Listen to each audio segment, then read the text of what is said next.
Before we continue, let us stop for a moment और प्रार्थना करें वो सब भारतीयों के लिए who died in the blast in Delhi and at Nagpur, for those also who were injured, क्योंकि बहुतों के लिए जिंदगी उस दिन पेनफुली चेंज हो गई. May God give them and their families the courage to overcome the challenges that lie ahead. Good morning, gentlemen. Now, every time, whenever there is a terror attack in India, पूरा social media में आग लग जाती. आग नहीं लग जाती, wild fire है.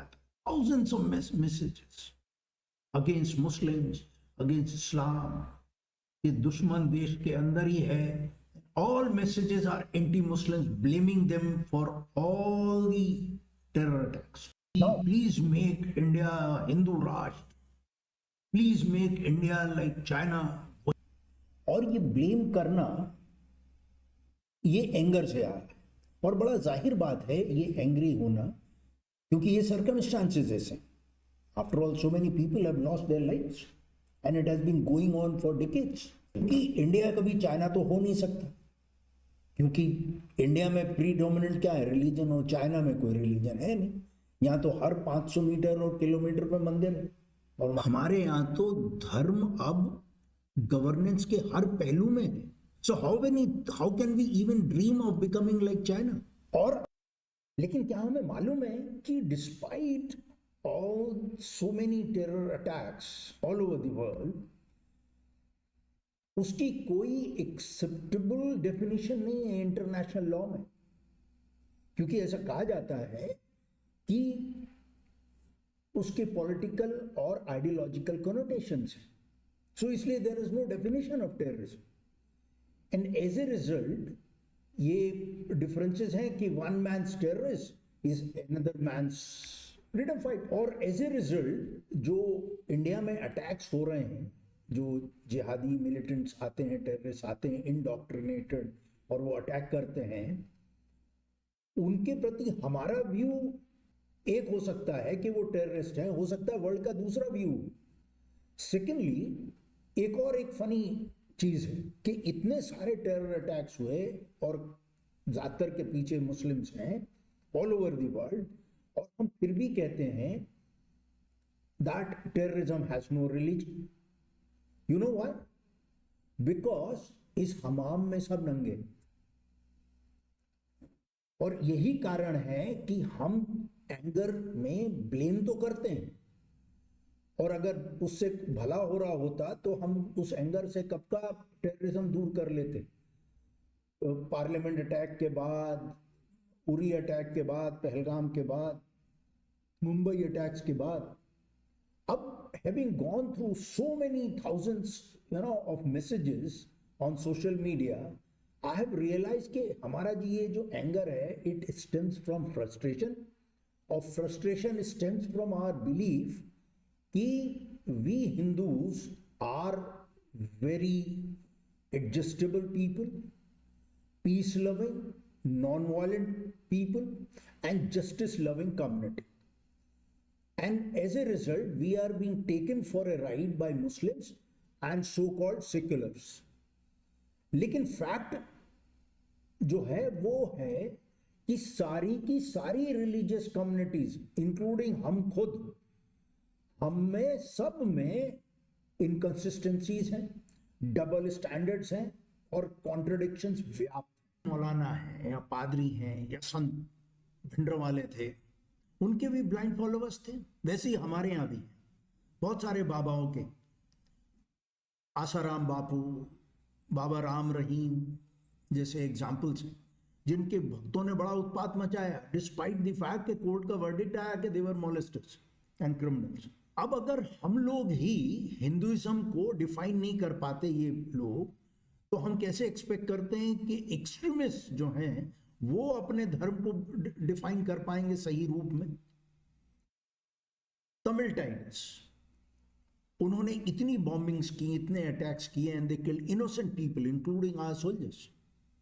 नेक्सलाइट्स, ऑल्दो उनका कोई रिलीजन नहीं है, but they are largely from Hindu background. Mobs, जो इनोसेंट मुस्लिम्स को लिंच कर रहे हैं। अभी रिसेंटली 20-21 साल का एक लड़का महाराष्ट्र में, he was lynched to death by his own friends. एक और एक बड़ा डिस्टर्बिंग न्यूज थी जिसमें एक छोटी बच्ची 8-9 साल की पापा पापा चिल्ला रही है और उसके फादर हु वाज अ मुस्लिम उसको मॉब मार रही है। And this mob is all of Hindus, anti Sikh rights, जिन्होंने क्रूअली सिख्स को मारा 1984 में, और वो सारी मॉब जो थी हिंदू थी। तो अगर हम दूसरों के प्रति, दूसरे के दर्द के प्रति एम्पैथाइज नहीं करते हैं क्योंकि वो दूसरी कम्युनिटी का है और हम उसको जस्टिफाई करते हैं उस वायलेंस को, तो हम और जिहादी टेररिस्ट दोनों एक ही तरह की भाषा बोल रहे हैं, क्योंकि उनके पास भी उनके कुकर्मों का जस्टिफिकेशन अवेलेबल है।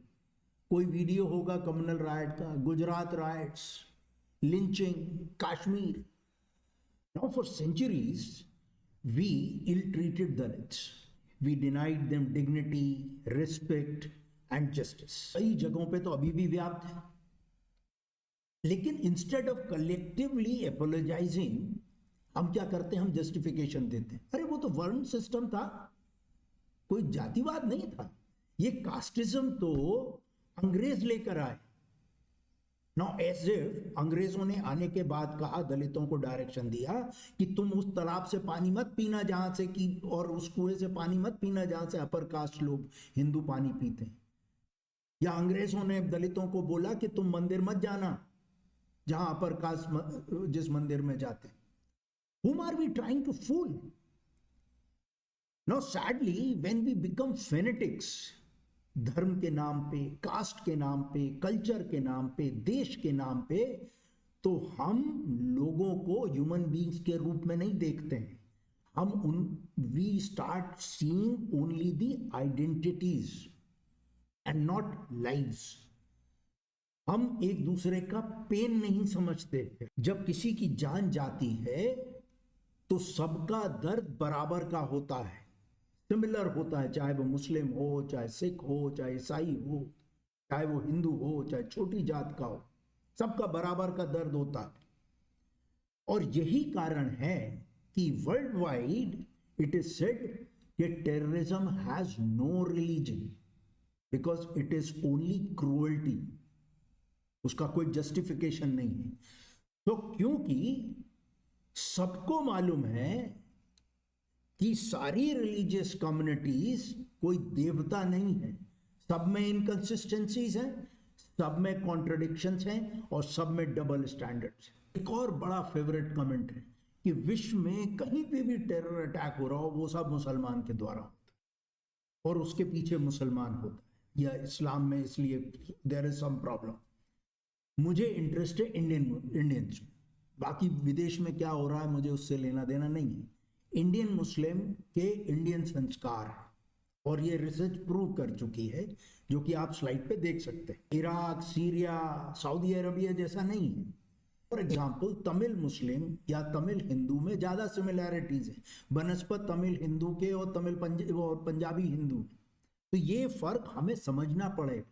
ये सिचुएशनल है, सर्कमस्टेंशियल है, और यही इसीलिए टेररिज्म भी सिचुएशनल और सर्कमस्टेंशियल होता है। और इसीलिए कहा जाता है कि one man's terrorist is another man's freedom fighter. तो अमेरिका और पाकिस्तान ने मिलकर एक रणनीति बनाई प्रॉक्सी वॉर की, जिसमें उन्होंने लोकल मिलिशिया में इनको ट्रेन किया, हथियार दिए और ऑब्वियसली धर्म का भी इस्तेमाल किया। और वो स्ट्रैटेजी काम कर गई, सोवियत हार गए, उन्हें वापस जाना पड़ा। Now that emboldened Pakistan to replicate the same strategy against India. Kashmir became a perfect battlefield for proxy war. और प्रॉक्सी वॉर के लिए उनको अपने they had to be Islamised, उनको फंडामेंटलिस्ट बनाना था, वरना बॉर्डर पार करके कौन मरने को आएगा। So it started from Valley and then they thought of expanding it to rest of India, जिससे कि इंडिया के losses बढ़े, people and the government would get unnerved and the harmonious relations जो Hindus और Muslims के हैं India में they would get spoiled और उससे उनको उनका काम आसान हो जाएगा इंडिया को तोड़ने का। वी मस्ट रिमेंबर दिस कि हर वो सेपरेटिस्ट मूवमेंट या सेंटिमेंट वो पाकिस्तान को एम्बोल्डन करता है, चाहे वो आसाम में हो, चाहे नॉर्थ ईस्टर्न स्टेट्स में हो, चाहे पंजाब में हो, चाहे नक्सलाइट मूवमेंट, बिकॉज वो उनके को एक सिग्नल भेजता है कि एक धक्का और दो और हम इंडिया को तोड़ सकते। क्या जनरल मुनीर बेवकूफ आदमी है, क्रेजी है कि 7 दशक के बाद he is raising this issue of 2 nation theory, और एक बार नहीं कई बार रिसेंटली एर कह रहा है कि the Hindus and Muslims are 2 different religions and have got fundamental differences. ये क्या वो अपने ऑडियंस के लिए, अपने पाकिस्तानी मुस्लिम्स के लिए कह रहा था? नहीं, he was watching this division that is taking place, जो हमारा कम्युनल एनवायरनमेंट आज का है इंडिया में, उसको देखते हुए he was trying to seize this opportunity to take the revenge and break India. Now, can't we Indians understand this logic? Do we really want to make his argument stronger? If yes, then we would very soon be reaching a catch-22 situation. और वो क्या है catch-22? वो आप Google में देख लें. So every such hateful message, every such separatist movement in India, वो स्ट्रेंथन करता है पाकिस्तान का बिलीफ, वो एम्बोल्डन करता है उनको और एनकरेज करता है प्रॉक्सी वॉर कंटिन्यू करने के लिए, और उनका एक और बिलीफ को स्ट्रेंथन करता है कि एक धक्का और दो और हम हिंदुस्तान को तोड़ दें. The day we stop abusing our fellow citizens, particularly Muslims, और हम एक दूसरे को इंडियन के रूप में देखने लगेंगे, तो पाकिस्तान का आधा प्लान तो वैसे ही धाराशाही हो जाए. तो next time when you see a hateful post, don't circulate it immediately, don't make a comment, hateful comment. सोचिए क्रिटिकली कि उससे किसको फायदा हो रहा है.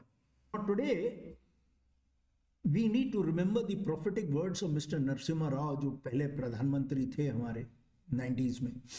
एक बुक में उनके वो वर्ड्स हैं, prophetic words, mister J N. Dixit की बुक है the anatomy of flawed inheritance, और उसमें उन्होंने कहा था what Pakistan is doing today is expected, but what is to be seen is how long Pakistan can sustain itself with this kind of hatred and animosity.